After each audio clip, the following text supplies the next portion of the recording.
lot of objects on the streets of Hackney, with skips, dustbins, gutters. I have no shame in looking in skips and dustbins. There's amazing stuff on the streets that people throw out. There's one specific place which is sadly vanishing now. It's the Kingsland Road Waste Market, which is just south of Dalston on a Saturday, and it's a bit of an antique market, and then there's a lot of fly pitchers who come along as well and bring just, you know, broken light bulbs, old biros, things like that. They're at the end of the day on a Saturday. A lot of this stuff will just be left behind. They can't be bothered to take it home, old records, things like that.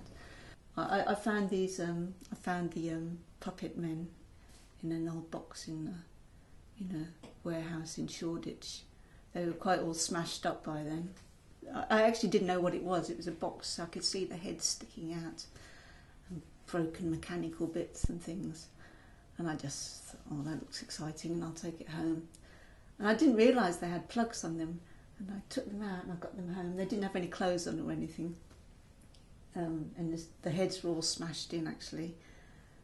I had to repair them, and then I saw the plugs and I plugged them in, and they actually move. You know, I couldn't believe somebody just throwing that out. You know,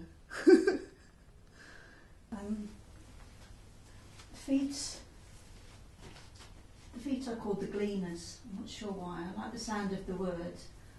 And I just saw it written down, and then I looked it up to find out what it meant. And it means to gather stuff, which is what I do. I gather lots of junk, and I put pieces of junk together. When I was riding around the streets of Hackney, I always see lots of shoes abandoned on the street. And I bought a couple home, didn't know what to do with them, and then I kept finding more and more. And I just kept finding shoes everywhere, and I just brought them home, and I wasn't sure what to do with them. But then I kept finding rusty bits of metal, and they seemed to want to be put into the shoes, so I filled the shoes with plaster. And then I had this bag of balloon whisks that you use to whip up eggs. And I made the heads from plaster wrapped around the balloon whisks. And their eyes are old coins. And I love these rusty bits of metal that come out of them, and out of their heads. It's as though this is what they're thinking, these are their ideas. Or they're transmitting messages from somewhere. I'd written a song called The Whale, which was about the whale that got stuck in the Thames in, I think it was 2005. And there was a huge media frenzy about it, and everyone went down to the Thames to wave at the whale. And there's a huge operation to try and free it and send it back into the sea. Unfortunately, it died. They couldn't move it back to the sea. But all the newspapers were full of this story, and the banks of the Thames were crowded with people and wishing the whale well. Anyway, after it was all over, I wrote a song about it, and imagine this guy was the captain of one of the boats that was trying to free the whale. And the song, a couple of verses from the song are actually written inside the suitcase. And as it's a song, I put some guitar strings inside, and makes whale sounds.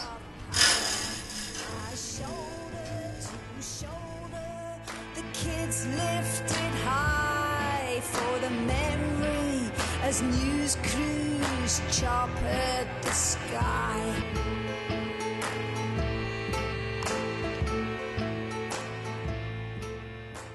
I went to school until I was 16. I hated school, left as soon as I could, and I never remember any artistic training at school.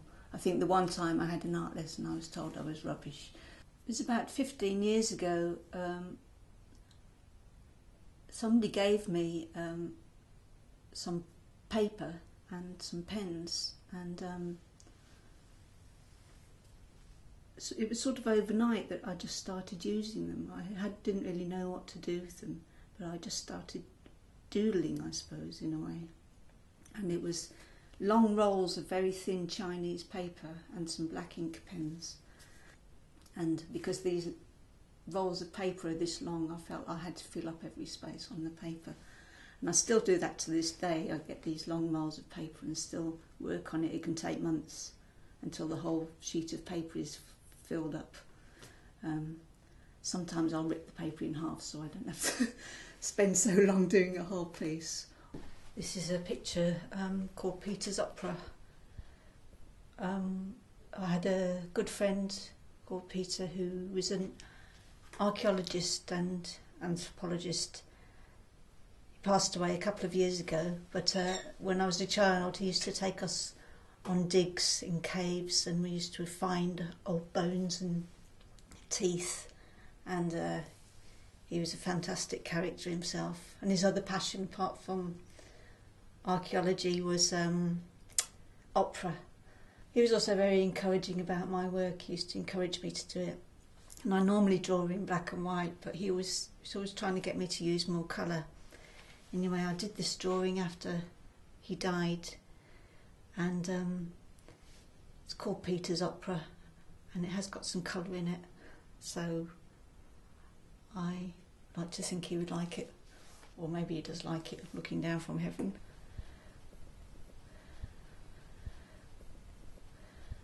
Did you always want to be a good fairy when you grew up? I'm not sure I am a good fairy. People always assume that I'm the good fairy, and I always say, well, Adam is actually the good fairy. Adam's my brother who I play music with. The band's called Jago Brown and the Good Fairy. People assume that I'm the fairy, but I think actually he's the good fairy.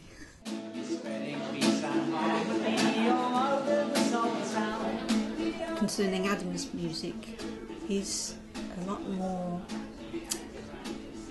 I'd say, probably political. It's a song about the big society. Down-to-earth lyrics about the everyday life. Okay, so do your neighbours ever lend you their keys or ever give you their keys when they go on holiday? Not mysterious in any way. He likes to be upfront about things. This is what happens when my neighbours give me the keys to go on holiday. I find it much more difficult, and I think I tend to just write down things that come into my head that don't make any sense and try and make sense out of it later. At our gigs we try and put on a show. I mean, we dress up for a gig and we try and involve the audience. We try not to be too serious. We try and create an atmosphere in the room. Here you go, is it chance? Here you go. I scrape the leaves, I sniff my sleeves, I drag the bags up the stairs to the eaves. That's where we shiver, that's where we shriek, that's where we shiver, that's where we grieve. So we have been to folk gigs or folk festivals where they've just hated us because we're not proper folk music, and we don't sing, we're not brilliant singers, we're not brilliant musicians.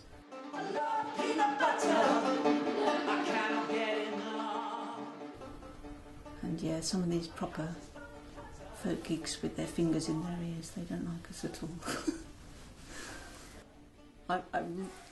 The truth of it is I'm really bad at playing instruments.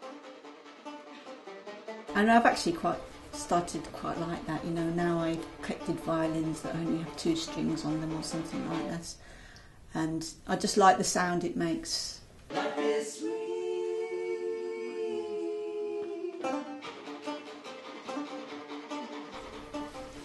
Adam always says, we should be playing Wembley Stadium or something like that. I've never played Wembley Stadium. We just keep doing what we're doing, I think. I want to be. That was a song I wrote a couple of years ago. called B, and it was just this, I thought it was just a very silly little throwaway rhyme. As we were playing it together, as I was playing with Adam, it sort of grew into a bit something a bit more dramatic. I need to feel that buzz, sad and mad and all because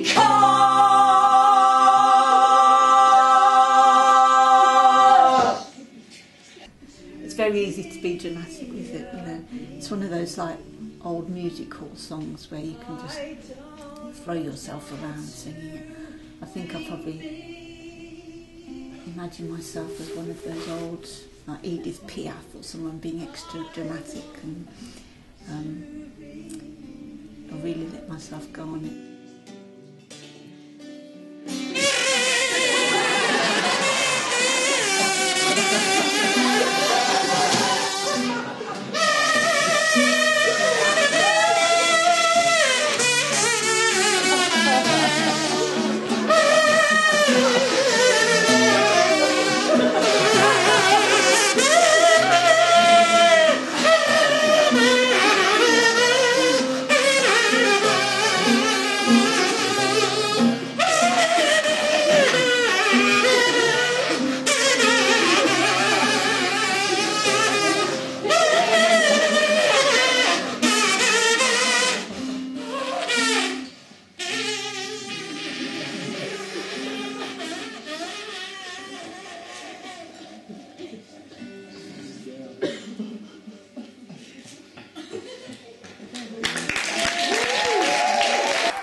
We'd like to give you a prize for that. You were beautiful. It's gorgeous. Thank you. Put your hand up if you were the best dancer. It was you, wasn't it? Yeah. Were you dancing? Were you? Were you dancing?